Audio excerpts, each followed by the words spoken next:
Ketika masa itu 8 gunung di Nusantara meletus, gempa bumi maha dahsyat terjadi. Laut setinggi 500 meter dari utara menghampiri. Saat itu tidak ada yang bisa menyelamatkan siapapun. Sosok yang digadang-gadang, sosok yang dinantikan, sosok yang dirindukan tidak akan pernah muncul, tidak akan pernah memimpin orang-orang yang belum terpimpin dirinya, lahir batinnya, jiwa raganya.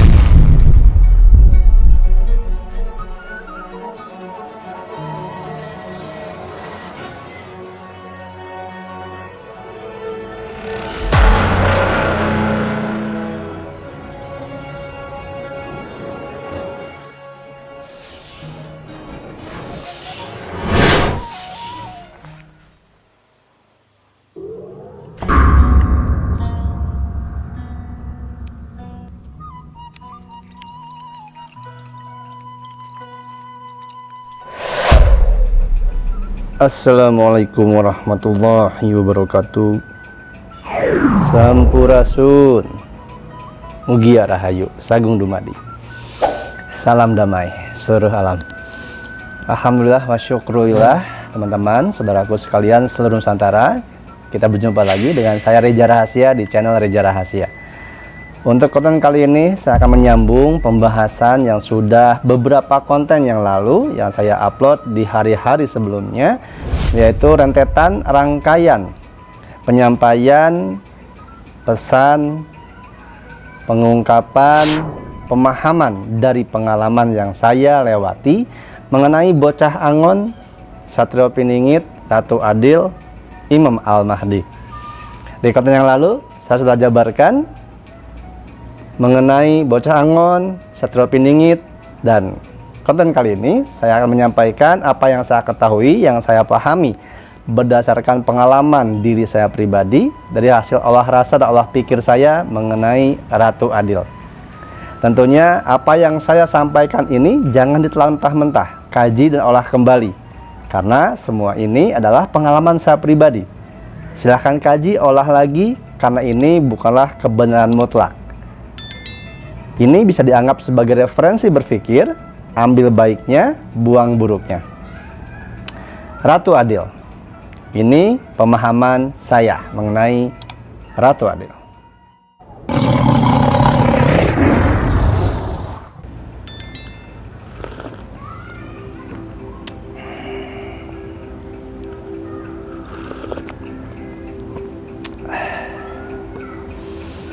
Alhamdulillah wa syukurillah, terima kasih teman-temanku, saudaraku sekalian seluruh Nusantara yang masih setia menyaksikan dan ingin menyimak apa yang ingin saya sampaikan berdasarkan pengalaman mengenai Ratu Adil.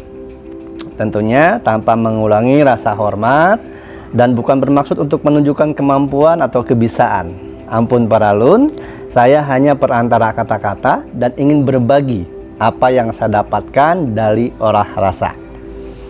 Tentunya saya mohon maaf kepada seluruh segenap, baik itu pemimpin padepokan manapun, guru spiritual manapun, budayawan ataupun siapapun Anda yang menyaksikan konten ini, yang mohon maaf bila mana merasa dengan semua apa yang saya sampaikan, merasa disudutkan, merasa disalahkan atau merasa melawan pemahaman. Tapi murni, mutlak dari dalam dasar lubuk hati saya yang paling dalam, tidak ada maksud untuk menyinggung siapapun, pihak manapun atau perseorangan manapun mengenai apa yang saya sampaikan. Setiap manusia memiliki pengalamannya masing-masing, olah pikir dan olah rasanya sendiri terhadap keilmuan, sejarah ataupun pengungkapan makna dari leluhur-leluhur Nusantara. Ini yang saya ungkapkan pengalaman pribadi saya. Jika saya menyampaikan menurut Reza Rahasia, artinya itu menurut saya.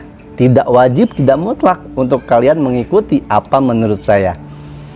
Jika bisa dikaji, diolah, dan diambil referensinya, silahkan. Jika tidak disukai atau mungkin sudah menyinggung, dianggap menyinggung, maka jangan lanjutkan menontonnya.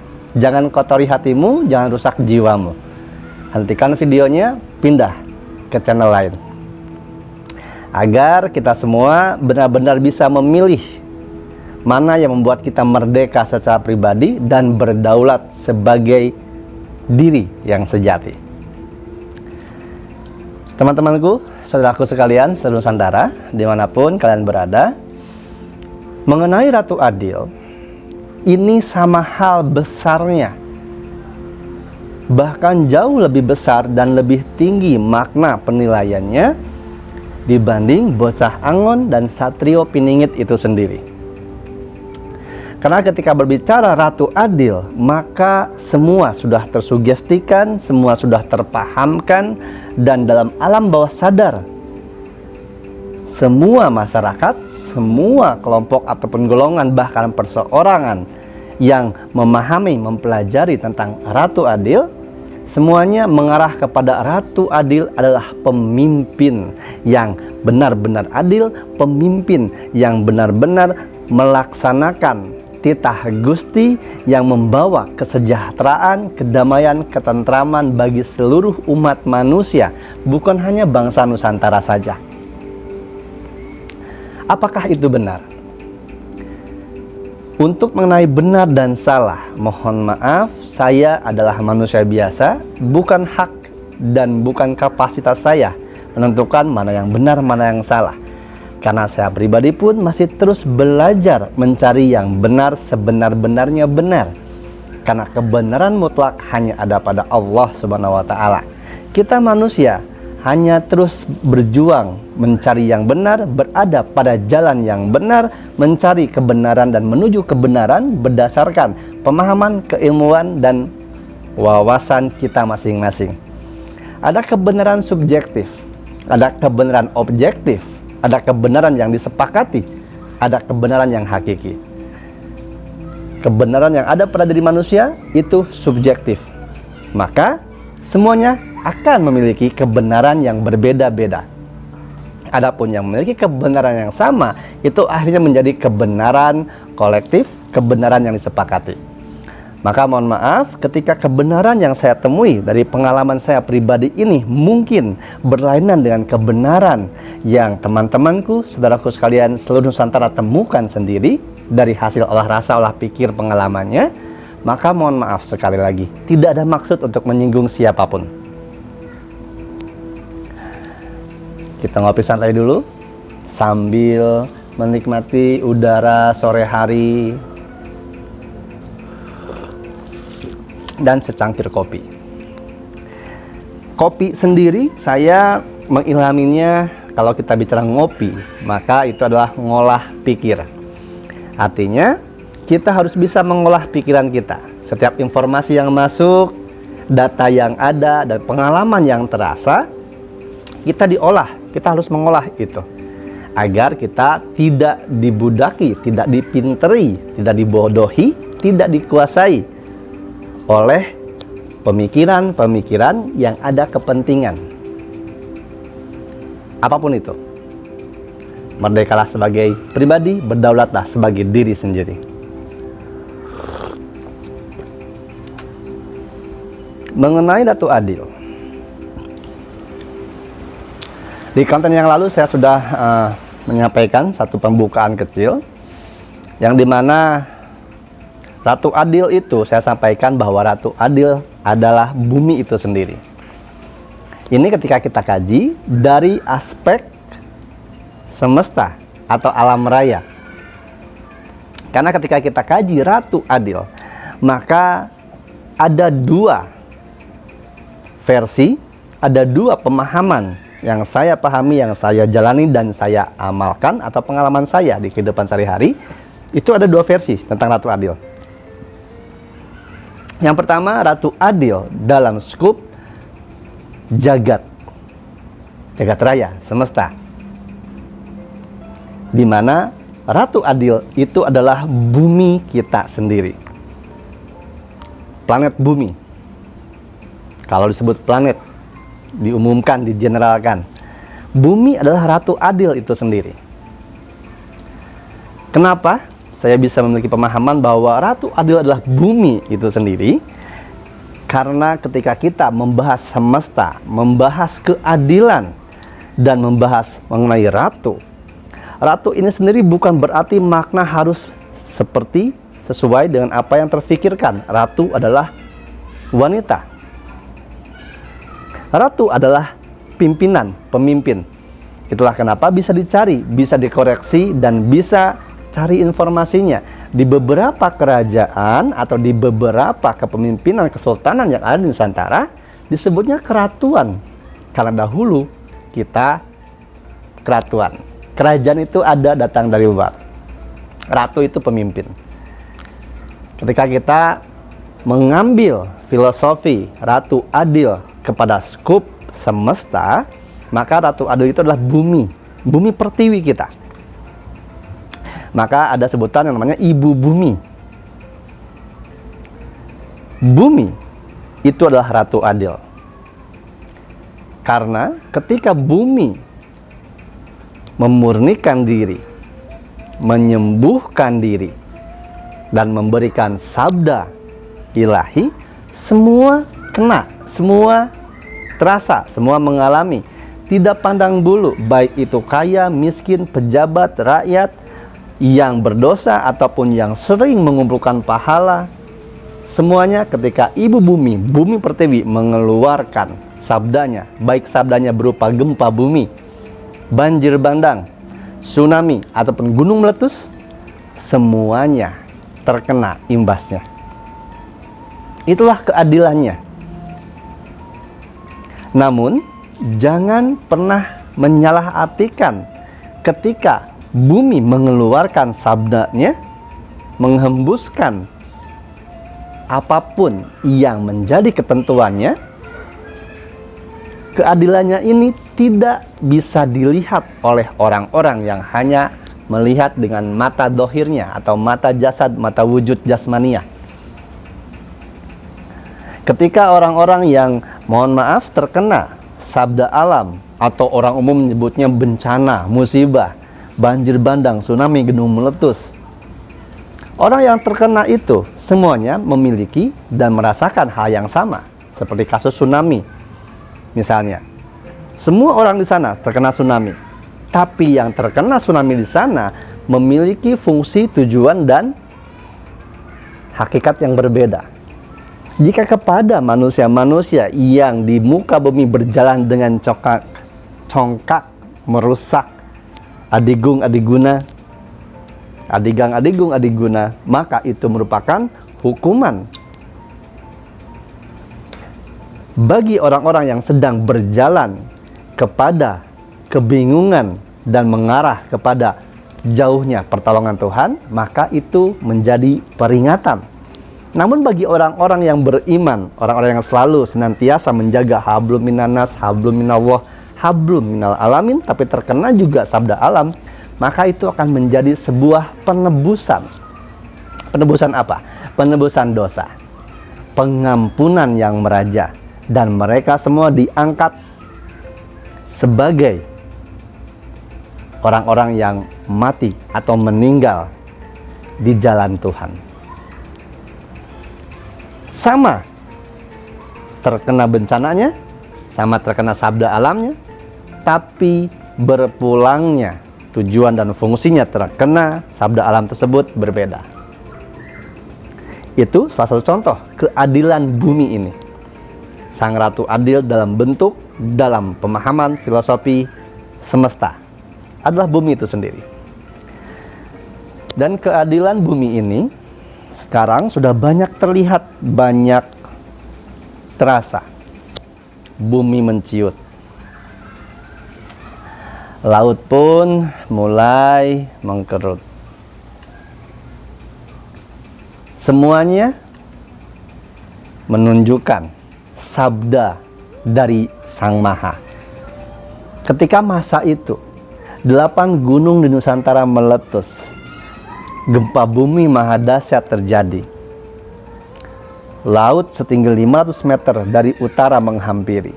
Saat itu tidak ada yang bisa menyelamatkan siapapun. Jabatan, pangkat, harta, kekayaan, tidak ada yang mampu menyelamatkan. Yang mampu menyelamatkan hanyalah amal baik perbuatan.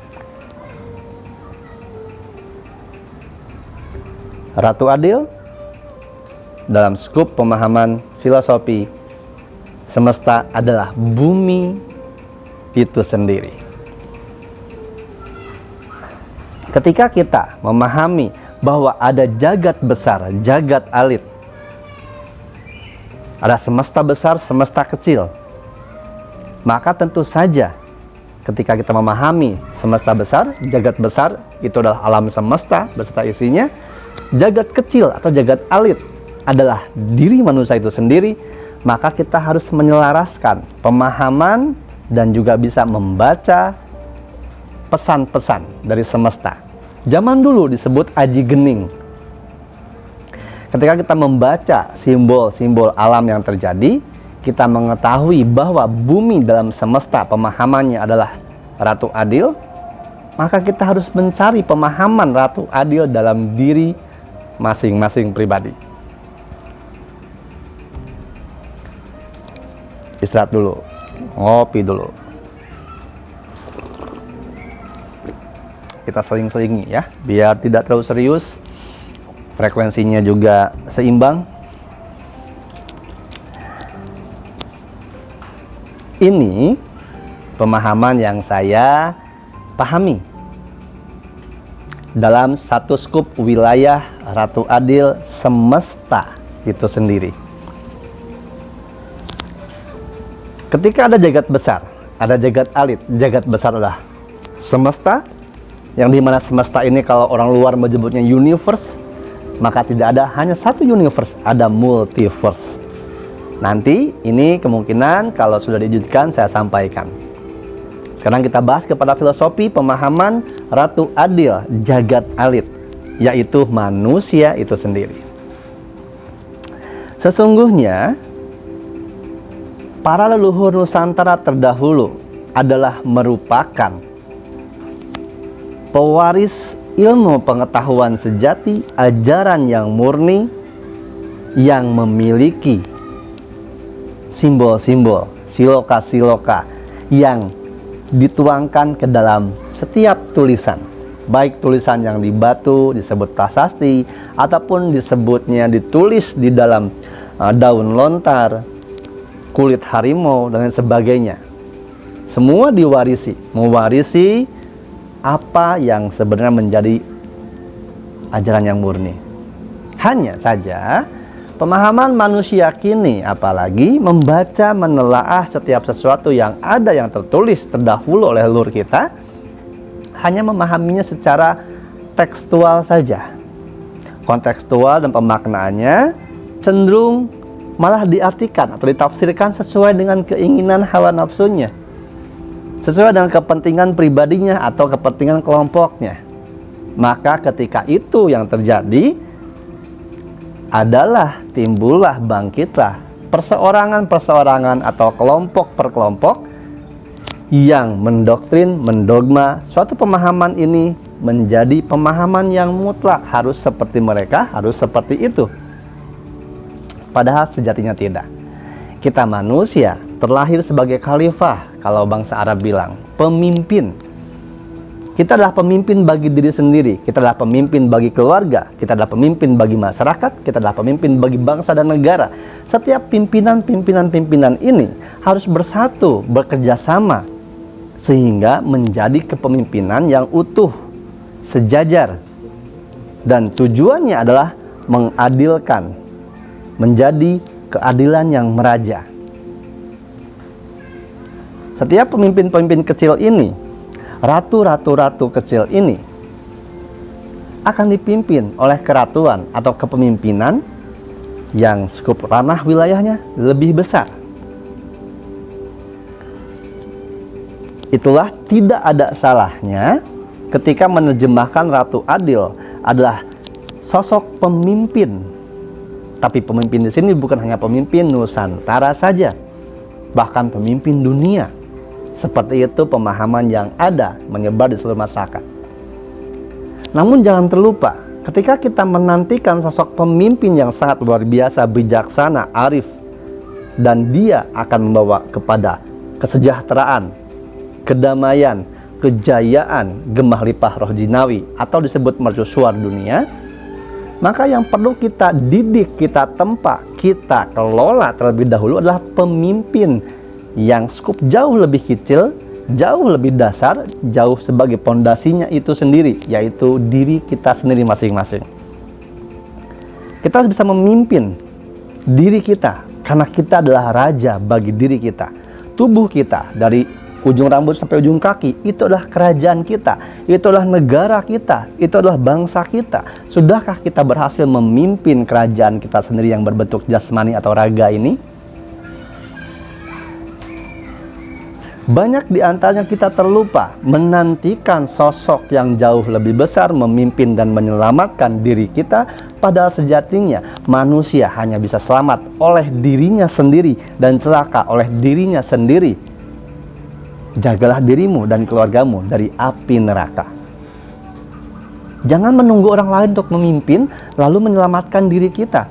Karena orang lain yang kita harapkan, kita jadikan andalan, kita tempat berpegang teguh, orang tersebut yang walaupun benar-benar dia akan menyelamatkan, membimbing, membina dan mengarahkan kepada jalan yang kedamaian, sosok yang dirindukan, kebijaksanaan dan gemah ripalah tidak akan pernah memimpin orang-orang yang belum kita memimpin diri kita, lahir batinnya, akan mengenali sosok beliau dan kita akan selalu bertentangan. Maka pimpinlah dulu dirimu sendiri. Jika kita mengetahui ada kiamat besar, kiamat kecil, kiamat besar adalah kehancuran seluruh alam semesta, kiamat kecil adalah meninggalnya diri kita, nyawa hilang dicabut dari raga, ruh kembali kepada Tuhan Sang Pencipta.